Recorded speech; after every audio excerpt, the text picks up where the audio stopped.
Hey everyone, welcome to Founders 365 with me, Steven Haggerty. Today I'm joined by Matt Derwent, distributor of Feiyu A shoes and founder of Vulcanize. And already for a Saturday morning, you've given me far too many mouthfuls to talk about. So welcome to the show, Matt. Thank you for being here. And I guess first, why don't you just introduce yourself, what you do, who you are, because you can do it a lot better than me. We'll see. And top marks on pronunciation, Stephen. Well done. I'll get a gold star. You must have been practicing. My name is Matthew. I'm the founder of Vulcanize Limited. As part of our business, we market and distribute Feiyu shoes across the UK and Europe. It's a century-old kung fu brand.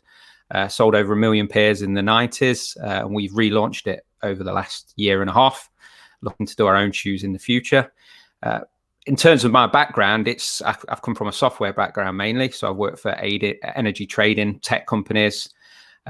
Enjoyed that, been fairly successful, and this is a side hustle that's grown on to bigger things. So yeah, it's exciting times, Stephen. That's when a good side hustle is a good thing, when it grows on, when it morphs into something bigger. Exactly, but what's really interesting is that, with the shoe side of things, like you just said, it sold, what was it, over 1 million shoes in the 90s? Yeah, so it's got a very potted history. So I'll give you a synopsis. But in 1920s in China, there was kind of a single shoe manufacturer. So Feiyu made shoes for the army. It was a vulcanized rubber shoe, similar to kind of a Converse style. And then through the years, there's been different deviations of different brands taking on the Feiyu shoe. There was a European company and a China company, went to court, etc. But now it's all harmonious. So the large US brand are responsible for shipping outside of China, and then the Chinese brand ship within China. I work with the US brand to market and distribute and have rights for that to the rest of Europe. So it's a kung fu shoe, but more lifestyle, which I came across when I was over in Asia. Well, that was going to be my next question, because it doesn't sound like this is sort of a product that you would typically find. It's a product that probably finds you. Yeah. So you were in Asia, you saw the product, you saw the shoe. At what point did you think, oh, actually, yeah, I could do something with this. I can maybe bring this to UK, Europe, and I guess not relaunch it because it's still going, but make it more of a household name again. I was doing my MBA with Imperial College, and we were doing a tour of Hong Kong and China, and it was the final day of the trip, and I was pretty drunk, and good stories start this way. I know, exactly. So there's not this big story of me loving the shoes for like 10 years. Unfortunately, you were drunk, you signed a bit of paper. Next thing you know, you're in a 10-year contract. Exactly, yeah. And now we were running late for the taxi, and the taxi driver had a pair of Feiyu on. And I can remember my ex saying, "We need to get in this taxi." And I took a picture of the shoes. And then a few days later, I just went on my phone and researched them and contacted the head of the US company. So the US company BBC International makes shoes for a range of companies, including Feiyu, Ralph Lauren, Tommy Hilfiger, Champion, and the Sun's founder and me just clicked. They had a similar concept in South Korea where it was kind of a tenacious startup, more tech history for e-commerce, and then just really spent the last 18 months building out the brand. So when you contacted them, did you contact them with the view of joining them, getting on board, helping them sell, or was it because you wanted a pair? I think I went with the idea that I could market these, like self-confident with no background in trainer distribution. Yeah. So I sent him slid into his DMs on LinkedIn, actually. Yeah. And got a response, had a phone call. It's so fascinating because for me, this obviously breeds a conversation about the mindset of an entrepreneur, because people get in taxis every day. People see people's shoes every day. But for you, there was obviously something in your mind to think, oh, actually, I should do something with that. I should follow this through, even if you were drunk at the time and you found the photo a couple of days later. Have you always thought that way? Have you always looked at, I guess, problems and tried to find solutions? Has this always been you? I think I've always had a tendency to kind of do my own kind of hustles, as the popular word is now. So when I was like from school, my parents let me buy loads of kind of sweets from Macro, and like selling Classic. like nerds and stuff in like in I school. miss a macro. Exactly, yeah, Macro shop. And then to fund my travels, I actually imported microphones from China. So I suppose there's some similarities there. So I've always had this probably in entrepreneurial spirit. And then you get caught in kind of the corporate world, and it pays well, etc. So it kind of, yeah, exactly, and got to travel and do other cool stuff. So maybe it was just good time and place. I wasn't enjoying my work, my full-time kind of job at the time, so it just seemed a natural transition. With my MBA as well, I was a bit conflicted with that because I felt it was very set up academically, but not necessarily appreciative of the entrepreneurial spirit. So it was all book-based. Yeah. So I kind of did learn some good things, but yeah, I suppose it's innately been in me. And it's not a job, so I enjoy doing it. So getting up every day and working on it's not a problem.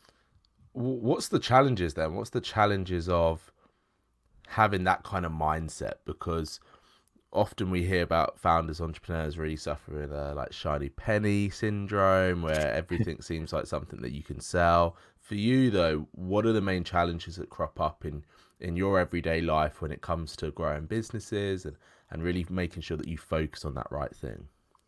I think for me, the one I've been dealing with is like picking up things because I like the wins as kind of a sales background and expecting instant gratification, especially with social media and everything now. So I think you look at the people who've been successful and you don't understand that kind of 2, 3, 4, 5 year work ethic in the background. Exactly. Yeah. So I think the thing I've been able to do with this entrepreneurial kind of endeavor is ride the wave a little bit more. And with us now going and doing our own brand of trainers to kind of have our own ownership of a brand and value. Yeah. It's, you don't get a trainer made in a week, it takes a few months, and that's probably optimistic. So I've kind of got to kick myself to be like, don't run off to the next thing. Why is this thing different? Why do you think this thing has seen that you ride the wave? That's a good question. I think I think some of the entrepreneurial things I've done historically have been about making money. So I've like looked at, when I lived in Singapore, I looked at doing like a meatball restaurant because I thought IKEA were selling food well. I'm not really passionate about food. IKEA sell meatballs, so I'm going to sell meatballs. Exactly. It's do the maths. It might work. But I'm not passionate about it, so I didn't really push it. So although, have you ever been to IKEA and not had meatballs? No, and chicken wings as well over in Singapore. There we go. It's worth the trip on its own. Just for the chicken wings. You need the energy for the flat packing. That's the idea. If I ever go to Singapore, I will make sure I have IKEA and chicken wings. The queues, people go there just for the food. It's mind blowing. I think I've definitely done that. I've definitely gone to IKEA just for the food. So yeah, there you go. So market for some meatball shop. But I mean, I think the difference is like I get up in the morning. I have no issue about working on the Shopify store or doing accounts or doing the cool visual stuff. So I think I just genuinely enjoy fashion and the visual element of stuff. So it makes it easier. Obviously, it is working as well. So you do get like the chings when things are coming through. To ring the bell. Exactly, that's it. Yeah. So it's a combination, I think, of it showing like green shots of working well, and also it's not a job at all. It's just getting up and doing something I love. Yeah. You mentioned that now you want to move into creating your own trainer, creating your own sort of independent brand. Yeah. Where has that stemmed from? Because I guess you could go down two roads, couldn't you? You could carry on distributing a well-known brand, a brand that you kind of know that sells. Why do you want to go down the road of creating your own and having that own trainer brand? Yeah, there's a few reasons. I think one is, let's try and put it in the right kind of order. Owning more of the value chain. So getting a bit like strategic, that I'm in the middle, I'm a distributor. So I'm exposed to the need to sell to retailers and the need to buy off someone else. And arguably there is a value to that, but the next person could have come along and offer to buy lots of more shoes, whether it makes economic sense or not. And I'm not necessarily passionate about the middleman person kind of element of distribution. So looking at the value chain, saying, well, if we were to build something, where would we move to? And that was looking at saying, well, I think there's a gap in the market for the trainer that we want to do, because I'm collaborating with someone. So there's a gap in the market. It's something we're passionate about. It's got more ethics, more ownership of the brand, more influence. So yeah, I suppose it's owning more of your own destiny and having something tangible that can say is yours. Yeah, and I guess you must have learned a heck of a lot from being the distributor at the moment. What do you think that you've learned most that you're gonna take into your own trainer brand? What's that one thing for you that you've thought that is a no-brainer? We have to have that, or we have to do that.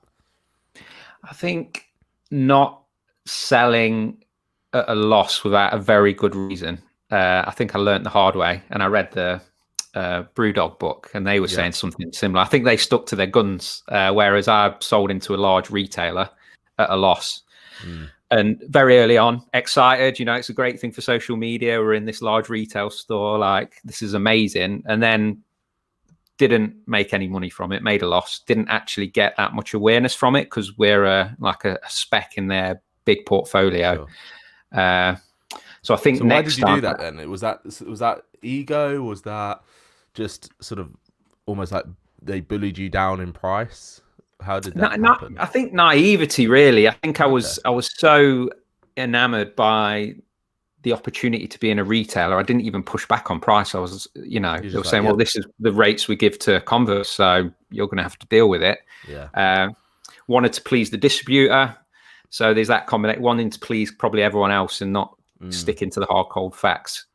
Maybe I'd make a different decision if it was my own brand, because there's any value that potentially added to the brand is not something I get a value of, if you know what I mean. It's slightly more emotionally attached, I guess, in your own brand as well.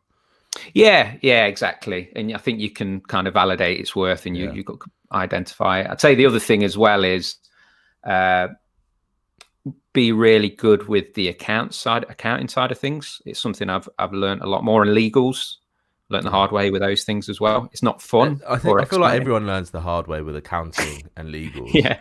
Because it's two things that you kind of think, I'll put that off, or I'll get a cheap accountant, and they sort of bite you in the bum at the end. But that story, of selling at a loss to a retail is actually a classic example of why sort of e-commerce and direct to consumer at the moment is absolutely killing it. Let's put it that way. Yeah. When you look at e-commerce platforms now as to maybe even a year ago, considering this year, what have you seen in the market in terms of like people's buying behavior and how people are spending online rather than going to sort of bigger retail outlets? I mean, we've just seen like continual growth, and I don't know if COVID was a push towards that process, but it's just been month on month growth. I think we're like for people who set up 18 months ago, we're in like the top 95% of performing stores in that category. So it's just been 5%. Oh, top 5%. Yeah, work it the other way around. Yeah, sorry, the other way. Yeah. I was like, we're doing pretty well. First, I was like, wait, no, you want to be in the top 5%. Yeah, not the bottom 95%. Yeah, but top 5%, which is amazing anyway. This is why I need to work on the account, and you can see the problem there. Your accountant's going to call you afterwards and be like, Matt, you're in the top 5%. It's fantastic. A route to your customer, building those relationships. You've got a contact point. I mean, you only need to look at what Nike do with their sneakers app and the releases, and it's a great opportunity. It comes with risks that people don't necessarily know as a small business, because someone with VC funding or someone with like big pockets can offer free deliveries, free constant returns, etc. They can afford to like run at that loss even online. Yeah, exactly. And that's not an insignificant amount on your your cost or bottom line in terms of returns and exchanges and faulty goods and things like that. So that's something we've kind of said we're not going to charge free delivery on everything. It's got to have a limit. And you see other clothing stores, I think more there's a lot cooler like end clothing, other kind of cool retailers that people identify with and go to rather than the old companies that I think consumers now as well really care about the brand story. They care about sort of how it makes them feel. More and more people are moving away from sort of the fast fashion world and moving much more into let's purchase from brands we know, brands we like. And I guess, you kind of mentioned it earlier, but I guess Instagram's such a big platform for brands to do this, be able to share stories and really connect with their consumers. In terms of your marketing growth and how you connect with consumers, what's been sort of the biggest wins for you, and perhaps what has been the most surprising win as well? Yeah, I think growing on our own kind of search engine optimization, so we end up higher up in the rankings, made massive difference. So writing content, and we need to get better at this, but I soon realized it's just the constant. It takes a lot more effort than you think as well. So like paying for Google ads is important, but our getting higher in the rankings had a massive impact actually. So it's that organic reach. And once you've got a customer and getting their email, it just massively reduces the cost. So you can almost think for every shoe I sell, suddenly I've got the database of people. If I'm going to do a discount for people, I want to do it for the people who've already bought a shoe, really, and they should get the value, opposed to giving it for new making people. It feel like that community, isn't it? Exactly. Yeah, they deserve. They bought a pair of shoes, and then you can almost guarantee a set amount of sales back. So that's been fantastic. I did doubt Facebook, but that is working quite well. I feel very conflicted because it's that kind of, it's that kind of whole social media and the impact it has on people, etc. But the reality is, it's the way to access advertising. So we're learning about that, and I think we've done things that work, but we can get better at it. And all credit to them, they offer free consulting and etc. So we keep adapting. If you get it right, I mean, you can print money basically. But it's that stage and patience of getting it right, and whether you have enough money in the bank to get it right, because you're paying to make mistakes. That's how it works. Exactly, yeah. Kind of casting the net as wide as possible, and then which costs money, and then you can refine and get that cost conversion that it's quite I guess ironic or poetic, whatever. I'm not sure what the right word is, but you've got this shoe brand that their basis comes from 100 years ago of being the only shoe manufacturer in China, and now we're here today and it's being sold on Instagram and Facebook ads and things. I would love to see the original creator of the shoe and just think, like, what did they envision for it? What did they envision for it to become? And now today it's back in people's lives, which is a really nice circle. Yeah, well, I think like historically it was communist China flying forward. Feiyue means the leap forward. So I think the whole kind of culture and kind of globalizations, there might be quite shocked at how things have changed for good and bad. But certainly the shoe hasn't changed. That's one thing. So the same model still works. And I'm hoping a little bit comfier, because I imagine shoes back then weren't sort of caring too much about the arch of your foot. I'd be interested, to get some of the originals. The point is, it's always been quite low construction. So it's used by a lot of martial artists or parkour people, calisthenics. So it's quite grounded. Yeah. So you think of the toe shoes or the vibro shoes. There must be like a little village museum somewhere over there where they've got a couple of the originals that you can go and look and compare. That'd be quite the adventure. It would be cool well, that's a trip, Steve. There you go. Business trip as well, so it's a double win. Exactly.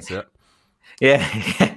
But there's a real potted history with, like, there's still to this day multiple manufacturers in China making these shoes that makes it so complicated. You go on Amazon and see pairs for But a few pence. that's just Yeah. the manufacturing world at the moment, or today, isn't it? It's, someone makes it for a pound, and a week later someone's making it for 10p. It's just a battle that is constant and will always be constant, and it's probably has always been constant. We just haven't been aware, as easily as aware of it either. One thing I'm asking a lot of guests at the moment, which is getting really interesting answers, is the inspiration question. It's, who inspires you the most, and where do you get your inspiration from to continue to carry on? Yeah, so I probably split that into kind of people around me and then kind of, books and people I've read. So the people around me, my parents were always fantastic and always pushed me. Work ethic wise, working class background. So that's kind of been instilled into me, whether I'd like to chill out sometimes or not. My auntie and uncle ran their own business, and I think they had an impact on me as well, because they had that entrepreneurial spirit, and they saw it in me as a kid actually, and they were very encouraging. They said I kind of had something, so I think that kind of sticks with you. And then in terms of people I look to and aspire, Patagonia has been hugely influential, kind of in terms of what I'd like to get to one day, in terms of privately owned, trying to have a purpose. Yeah, that's really big. In terms of sneakers, anyone I'd recommend read the book Shoe Dog, which Great is book. From the Nike founder. It's amazing. Fantastic. And I kind of see myself in that kind of distributor model at the moment, like he was back in the day. Yeah, so true. Yeah, so they're the key ones, I'd say, family wise, and then I think brand wise, Patagonia would be the big one, and Nike, obviously. And you mentioned the books there. Is that something you do? Like, is that in your routine? Because you mentioned that hustle is a huge word at the moment, used to be. Hustle, the word has gone down a little bit now, I think. But people talk about routines. People talk about morning routines. How do you make sure that you're showing up every day? You're making sure that you are motivating yourself. You're still inspiring and moving forward to that end goal. It's I'm quite regimented in some regards. So I wake up every day. Well, most days at like 5:30. Set the alarm. It's a struggle. No, it's not like I just wake up and be like, let's jump out of bed. Yeah, exactly. So I'll get up. I'll go to the gym typically, or go for a walk. Coffee is a good thing, and then it's kind of having I still think, and I've read places, writing down a physical to-do list helps. So I've got the ones on my computer, but physical to-do list. I do read as well, usually in the evening. So I try and read a new book and kind of keep myself kind of mind keeping healthy. So I'd say, own the morning is the big one for me. I love that phrase. Yeah, that's I think someone's got that already. I thought about a book one day, but someone's already been there and done it. The thing is, someone's done everything. Someone's already had every thought, every idea. There's like there's no new ideas. It's just people that do it, right? That's the difference. And I feel like sometimes actually with that conversation, people will kind of dismiss ideas, maybe with the NBA as well, saying this has been done before. But I think I had an MP4 player before the iPod, and it's taking it and putting your own spin on it, Exactly. And that's like I think that's the core of entrepreneurship, isn't it? It's people just find solutions to either to improve things, make things better, or start things from new. And the difference of an entrepreneur versus sort of the wantrepreneur is the fact that they've done it, they've implemented. Like for you, you saw a shoe, and like I said, so many people see that shoe every day. It's a taxi driver in Singapore. But something in your head made you think, actually, there's a huge opportunity here. I'm going to explore this. I'm going to see what I can do with it. And that is the key difference of an entrepreneur, I believe. Because we also there's always that one person in the pub that goes, oh yeah, that massive thing that's really popular now. I actually had that idea 10 years ago, and it was stolen from me, or they must have overheard me talking about it in this pub. And you're just like, no, everyone someone just had the same idea and they did something with it, right? Classic Shoe Dog, he was fighting against huge names, and he was resilient. He just went, oh, actually, I'm going to carry on. I'm going to push this forward. And there's a few things in that book that you may look back and think, was that ethical, always that moral, but it's also you have to fight to the top, I think. And now so more than ever, like we spoke about Instagram, it's such a noisy world. It's such it's a busy place, and everyone wants to be an entrepreneur, it seems, but very few people make that implementation to do it. And it's so great that you have, and I love how the story starts in a taxi cab drunk. I think that, if you're ever going to write a book, that has to be the first line. I was in Singapore drunk and I got in a taxi. I mean, I think looking and researching it with a hangover, because I'm not doing anything that adds any value in life. But that was probably a good enough testament. You got like pizza in one hand, your phone in the other, and you're going, okay, maybe I can do this. This could work. Yeah, and it's I agree. And also with Shoe Dog, I suppose that element where it wasn't always it didn't have this perfect plan. The idea that he thought the swoosh was not the best one, and the name he wasn't sure on. It reads well as a book where you've not got all the answers. I think the problem is, and maybe this is an entrepreneurial thing, and maybe you have the same, where people go, "Oh, you're doing great," but I'm always like, "There's always the next thing." Yeah. We've sold, the external 4,000 view and the internal view. Are two very different things. Exactly. But couple that with, we've got to have the patience, right? We've got to have the patience to be able to see through those waves, like you said earlier. And I think those that have the patience, and those that have the patience, but with the knowledge of reality, right? Because there's also plenty of people that are being like, oh, it's going to come really good, and they have just a crap product or a crap business, and they shouldn't be doing it. But it's having the reality, the knowledge of the reality that what you've got is good, and then the patience to see it through. Because, Shoe Dog, again, a great example of it didn't work out to plan a couple of times. He had to go back with the tail between his legs a couple of times, and he carried on. He pushed forward. He made sure that vision for him, whether he knew it or not, was so strong that it created that motivation. It created that action, which is really good. And it's really nice speaking to you, because it is very similar. It is very similar to those early days of Shoe Dog. So, and perhaps you have it easier now because you can connect with customers easier now. But the story is going to be an interesting one to write. Yeah, well, hopefully one day. The internet helps things, connect, like finding a manufacturer to make a shoe and things like this. We've got our first sample. You've got to be selective who you work with as well. I think that's what I found. There's not many people, and understandably, who help you early on, undoubted, like without question. So friends and family, and I've tried to. Hopefully, one day I can pay them back for all the stuff they do for literally you mean nothing. Giving them free shoes isn't enough? Well, not everyone's a fan, Yeah, some people want airballs. You give a stocking on Christmas, and they're like, "It's a shoe, Matt, isn't it? It's a shoe, another shoe." My brother's more a kind of Air Max guy, so he's not into like this kind of Converse basic. So his birthday present. I think it looks nice. Cool. I have to send you a pair. There we go, Stephen. I've got to do that, haven't I? That's, you have to now. Guaranteed.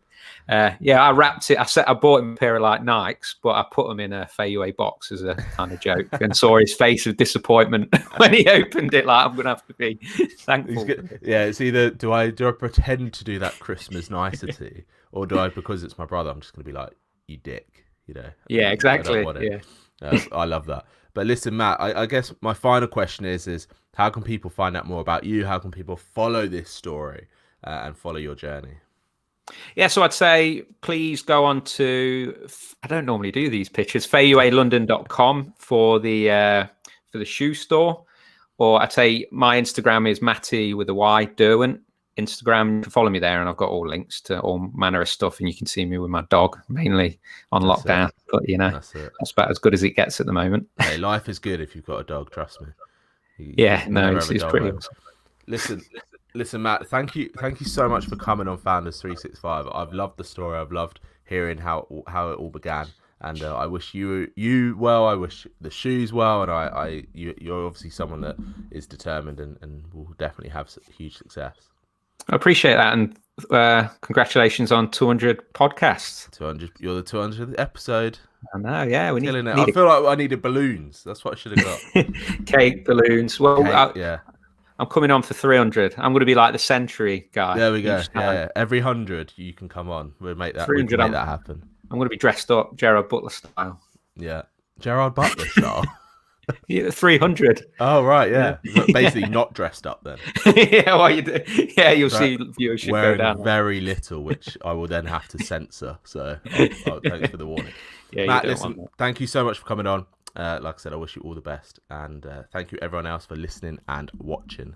This has been Founders 365. Thank you, Stephen.